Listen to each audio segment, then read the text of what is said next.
Hello YouTube, Metal Apple Pie 7 here, and today I'm going to be comparing the key differences between a 2008 MacBook Pro and the 2010 MacBook Air.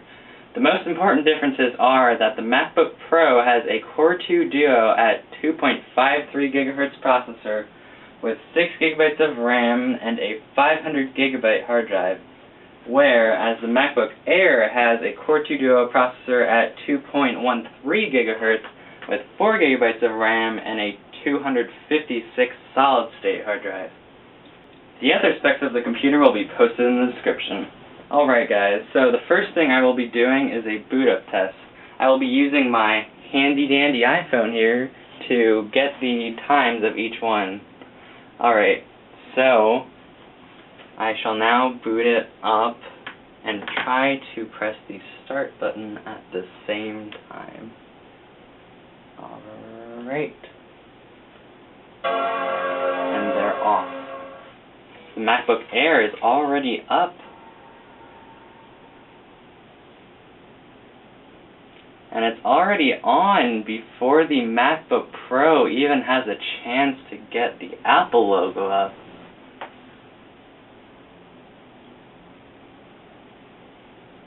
MacBook Air finished in exactly 12.4 seconds.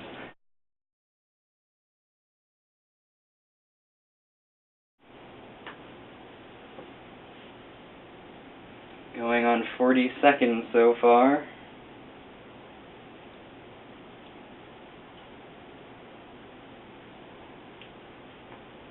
It's important to note that the only application they're launching at startup is SMC fan control, which gives you the fan speed and the temperature of the computer. It's really helpful.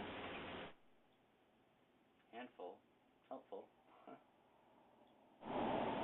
Alright, well, the MacBook Pro is just over 1 minute and 10 seconds, and now it's up, but still hasn't launched SMC fan control. And there it is. Alright.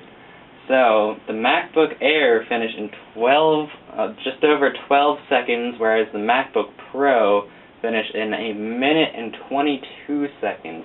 That is a huge difference. Almost 1 minute and 10 seconds longer. Alright guys, just a little extra bit of information. I've turned the computers on around 2 minutes ago, and right now the MacBook Pro is at 130 degrees, and the MacBook Air is at a comfortable 100 degrees. Well, not really comfortable, but it is not as bad as 130 degrees. So we saw that the MacBook Air dominated the MacBook Pro with a staggering startup speed of 12 seconds to 80 seconds. So now we're going to test the application launch speed. So we're going to start with the App Store, and let's see how they do. MacBook Air is already up and running. The MacBook Pro is just finishing. Alright, I'd say that's about 3 seconds ahead on the MacBook Air.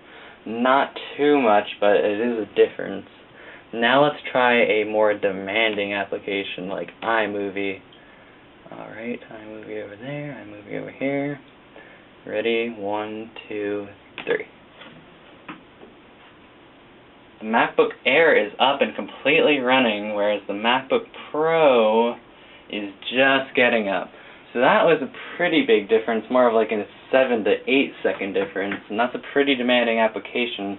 So even with the less powerful processor and less RAM, the MacBook Air is still able to beat out the MacBook Pro.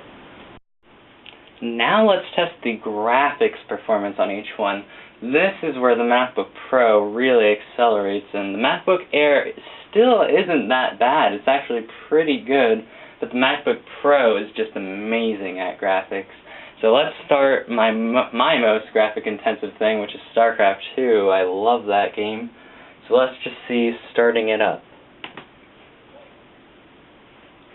MacBook Air already has it on screen. MacBook Pro's up and but the MacBook Air is already ready.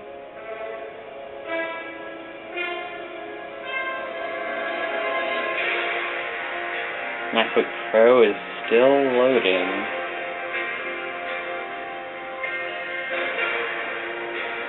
Alright, so let's just clarify things. The launching of the StarCraft 2 is more hard drive related because it has to read off the disk to launch the application. And of course with an SSD drive it's going to obviously boot up a lot faster just because of those amazing read and write speeds.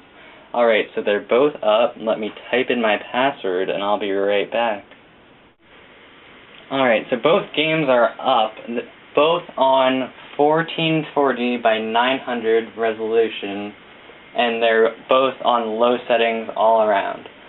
So let's start a game with the computer, and let's just see the frame rates that both of them get. I'll do random for both, and start.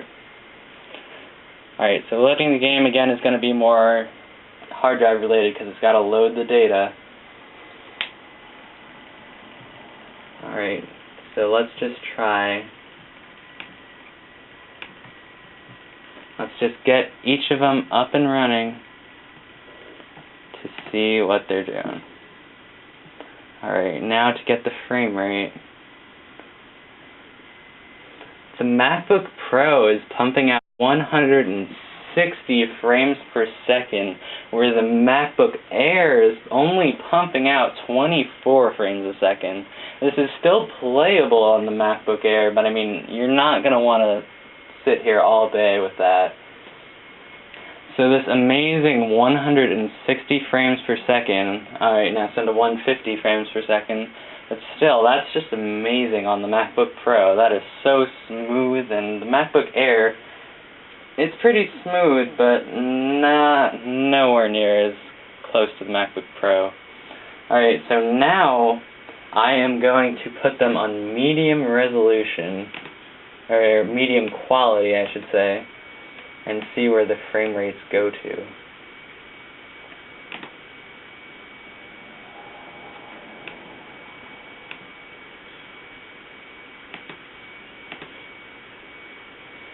Alright, the MacBook Pro is still smooth at 50 frames a second, whereas the MacBook Air has dropped down to 8 frames a second. That's really unplayable on the MacBook Air. Now they're both playing on the same quality, so I gotta give it to the MacBook Air. It's pumping out the same resolution as the MacBook Pro on a smaller screen, but 8 frames a second, you can't play on medium settings on this. Alright, so let's see how far we could get up to on the MacBook Pro. Let's try high settings.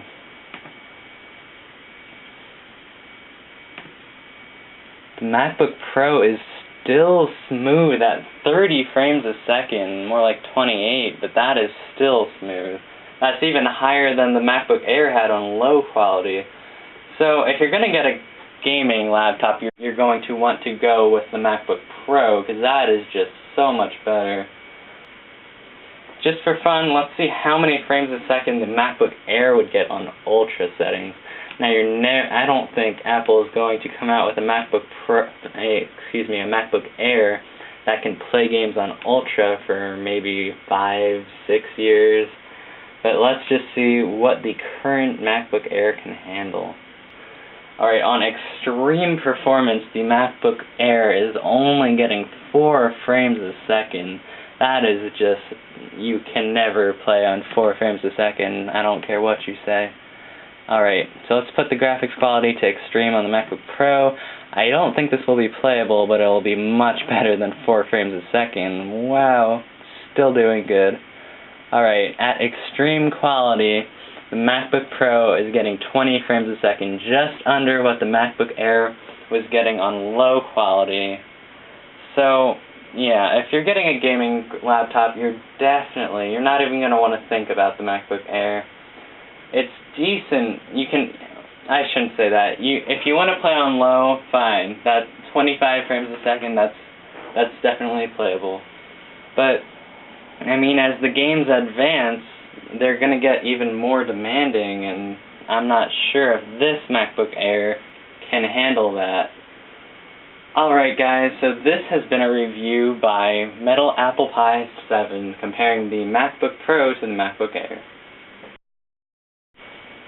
sorry guys, I had to throw this in there, and I think it's pretty important.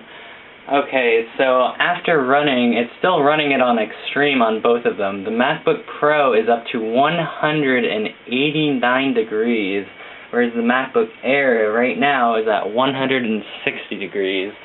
Now, that's almost a 30-degree difference, so the MacBook Pro is definitely going to be burning some laps, whereas the MacBook Air is just going to be warming to slightly burning your laps. Alright guys, just had to throw that in there. I thought that was pretty important. Alright, look out for my other videos. I will have more coming soon.